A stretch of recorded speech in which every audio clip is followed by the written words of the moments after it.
അപ്പോൾ ഞാൻ ഇന്ന് ചോറിന് എന്താ കായ്പയ്ക്കപ്പേരി ഉണ്ടാക്കാൻ വിചാരിച്ചിട്ടോ. അപ്പോൾ കായ്പയ്ക്ക ഇരിക്കണുണ്ടപ്പോഴേക്ക് കായ്പയ്ക്കപ്പേരി ഉണ്ടാക്കണം. അപ്പോൾ ഞാൻ കറിയൊക്കെ ആദ്യം ഉണ്ടാക്കി വെച്ചിട്ടുണ്ട് കേട്ടോ. അപ്പോൾ ഞാൻ എന്താ പറയുക കായ്പയ്ക്ക നുറുക്കി അതിലേക്ക് ഞാൻ തുള്ളി വെള്ളം കുറച്ച് 2 പച്ചമുളകും കീറിയിട്ട് ഒന്ന് വേവിച്ച് ആദ്യം എടുക്കാൻ നേരിട്ട് എന്നിട്ട് വറവിടാൻ നേരിട്ടോ. അപ്പോൾ ചോറും കറിയൊക്കെ ആദ്യം ആയിട്ടുണ്ട് കേട്ടോ. അപ്പോൾ എന്താ പറയുക വെണ്ടയ്ക്കക്കറിയായിട്ട് ഉണ്ടാക്കിയെന്ന് മല്ലിയൊക്കെ വറുത്തരച്ച് നല്ല അടിപൊളിയായിട്ട് വെണ്ടയ്ക്കക്കറി ഉണ്ടാക്കി വെച്ചിട്ടുണ്ട്.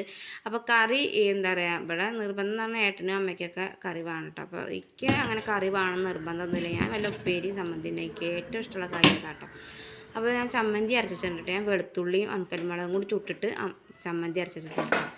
പിന്നെ ഉപ്പേരി എന്താ പറയുക അത് വേവിച്ചിട്ട് അവിടെ മാറ്റി വെച്ചിട്ടുണ്ട്. നമുക്ക് വറവിടാൻ വേണ്ടി ചെറിയ ഉള്ളിയും വെളുത്തുള്ളിയും കൂടി അവിടെ നുറുക്കി വെച്ചിട്ടുണ്ട് കേട്ടോ. ഇവിടെ സോനുവിന് ഭയങ്കര ഇഷ്ടമുള്ളത് ഇഷ്ടമുള്ള എങ്ങനെയാ പറയുക കായ്പയ്ക്ക കൊടുന്നാൽ വറുത്ത് കൊടുക്കണം കേട്ടോ ഏറ്റവും ഇഷ്ടം. ഓന് പിന്നെ കുറച്ച് മുളകും പൊടി ഉപ്പിട്ടിട്ട് തിരുമ്പിയിട്ട് വറുത്ത് കൊടുക്കുകയാണെങ്കിൽ ഏറ്റവും ഇഷ്ടമുള്ള കാര്യം കേട്ടോ. ഇവിടെ ഉപ്പേരി ഉണ്ടാക്കി ഞാനും അമ്മയും കഴിക്കും. പിന്നെ കുറച്ചൊക്കെ ഏട്ടനും കഴിക്കും കേട്ടോ.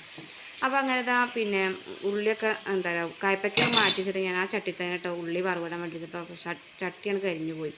എന്നാലും ഞാൻ അതിൽ തന്നെ മാറ്റം ചെയ്തില്ല. അതിൽ തന്നെയാണ് വേവിക്കാൻ നിർത്തി. അപ്പോൾ ഞാൻ ചെറിയ ഉള്ളിയും വെളുത്തുള്ളിയും കൂടി മുറിച്ചിട്ടിരുന്നു. അപ്പോൾ അത് ഞങ്ങൾ ഒന്ന് മൂപ്പിച്ചിട്ടെടുക്കാൻ വേണ്ടിയിട്ടോ. അപ്പോൾ മൂത്ത് വന്ന ശേഷം നമുക്ക് അതിലേക്ക് നുള്ളു മഞ്ഞൾപ്പൊടി ഒരു നുള്ളു മുളക് പൊടി ഇട്ട് കൊടുക്കാം കേട്ടോ.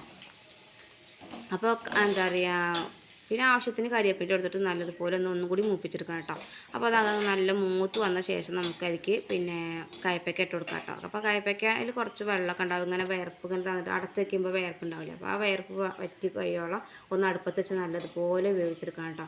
അപ്പോൾ കായ്പയ്ക്ക ഇഷ്ടമുള്ളവരൊന്ന് കമൻറ്റ് എഴുതണം കേട്ടോ.